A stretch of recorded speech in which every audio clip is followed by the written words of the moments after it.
Our MC Kim is stalking his next prey like an apex predator and sees the target scaling to an apartment building. The guy enters her ex-girlfriend's apartment and finds her asleep. He's furious at the fact that she has broken up with him and is making him look like the bad guy. He slaps her around like psycho and like a loser blames her for the downfall of his life. The guy hears the doorbell and panics as he thinks someone has found him. The ex-girlfriend doesn't remember inviting anyone over, but the guy constantly accuses her of cheating on him. He goes to see who's on the door, but before he could react, MC kicks the door and sandwiches his hand between the door and the frame. He then barges in, wraps his arms around the guy's neck and applies the rear naked choke on him. The ex-girlfriend hears the loud bang outside and decides to see what's going on outside her apartment. When she opens the door, she sees her ex-boyfriend dead outside the apartment and starts screaming. She calls the police, but it's no problem for Kim, because he has already planned his escape route and escapes from the shadows. He thinks to himself that, is he becoming a vigilante? Because he is punishing those who are not being punished by the law.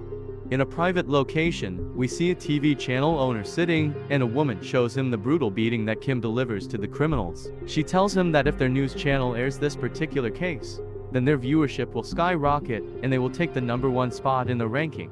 She tells the owner that all of these criminals were not punished by the law, so someone else has been doing what the law doesn't want to do. The lady has made the owner a tempting offer, so he gives in and asks the lady about title of the story, and she has a perfect title for this case. She names this case, Vigilante.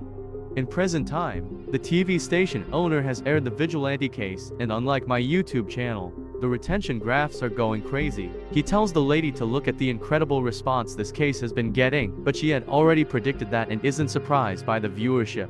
The owner of the channel is worried that the news committee is going to be furious over this case, but the lady assures him that he doesn't need to worry about it. Back at the police academy, Kim is doing his research for the next class. But then he gets an email from the news station. In the email it is revealed that the news channel covering Kim's vigilante work is going to reveal the identity of several high-profile criminals. This is the first time in Korean history that a news channel has revealed the identity of several high-profile criminals. But Kim is interested in the case of Hung Duk, a 50-year-old man who was working as a janitor in a school and assaulted a girl there. When Kim hears this, he patiently waits for the news channel to reveal the face of this criminal, because he was also working on this case. The news channel revealed the face of the criminal, and now Kim is laser focused on punishing the criminal no matter the cost. After the news channel revealed the face, people gathered outside the criminal's house and started shouting at him. In the next panel we see Hung Duk. He has an ankle monitor on and is getting angry at the people outside, but he can't do anything about it. Kim with his investigation found the location of Hoon Duk and decided to hack the security system of the building. But when he sees the security guard on one of the cameras, he makes an escape like he was never there in the first place. Back at the police academy, Kim is exercising, and after he is done, he checks his phone to see the footage from Hoon Duk's building, but everything looks just fine. However, Hung Duk had a few drinks earlier and is now having a mental breakdown. He decides to take revenge on that girl and starts packing his equipment. Later that day, the police picked up on this and started the investigation. They found a Chinese passport in his house, but came to the conclusion that this is fake and he is a Korean citizen. They also found out that Hoon Duk's ankle monitor signal points to his escape towards Geoj. Kim also gets an email about this and checks the footage of the building. He sees Hung Duk escape and sets his plan in motion to hunt him down.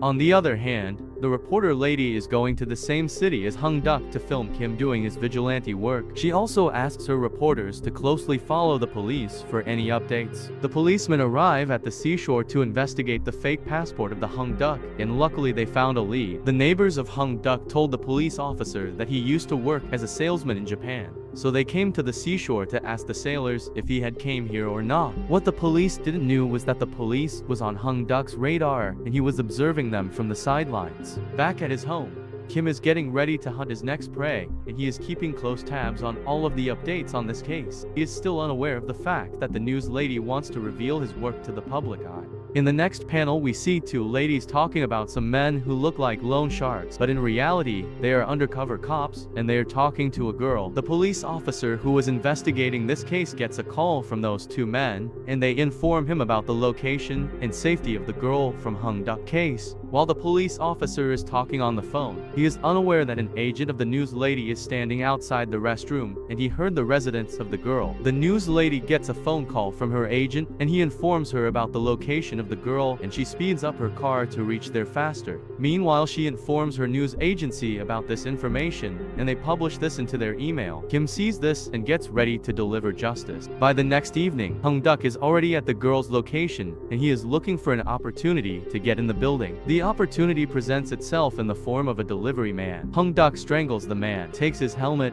and disguises himself as the delivery man. He then proceeds to go to the girl's apartment, but the undercover cop interrogates him about the delivery package. Hung-duk obeys the order and sits down to open the delivery bag. The undercover cop is suspicious of the delivery man, but then he sees blood on the shoes and immediately tries to neutralize the threat. Before Hung-duk could slice him up, the undercover cop uses the police baton and disarms Hung-duk. The undercover cop goes to arrest him, but Hung-duk attacks with an acid injection, which burns the undercover cop, and he then falls to the ground. Hung-duk goes in for the finish and thrusts the knife in the liver to quickly finish the cop. The girl hears strange noises outside her apartment and goes outside to check it out, but when she sees blood, she freezes in terror, and Hung-duk runs in her direction. The injured cop somehow grabs Hung-duk's arm and tells the girl to run away. She panics and runs downstairs, but the building has multiple floors, so she gets tired, and Hung-duk catches up to her. She falls on the floor and asks Hung-duk to leave her alone, but Hung-duk shouts on her and tells her that she is the reason why his life is miserable, and she should be punished for that. But the girl says that people like him must be locked up in the prison for putting innocent lives in danger for their own sake of pleasure. This makes Hung-duk even more angry, and he threatens to kill her right here. But before he could do that, Kim the vigilante saves the day and kicks Hung-duk in the back, which sends him flying. Kim tells the girl to run away, and she does so. While he was talking to the girl, Hung-duk pulls out the acid injection and sprays it on Kim, but Kim was already prepared and blocks it with his rubber glove. After that, Hung-duk moves forward and tries to slice Kim many times, but Kim evades and delivers a front kick to the body. This backs up Hung-duk into a corner, and he begs Kim to stop beating him, but Kim is having none of this and super kicks him under the jaw. Then he unmasks Hung-duk and viciously kicks Hung-duk in the face. Hung-duk asks Kim for his forgiveness, but Kim tells him to write his apology on the wall with his own blood.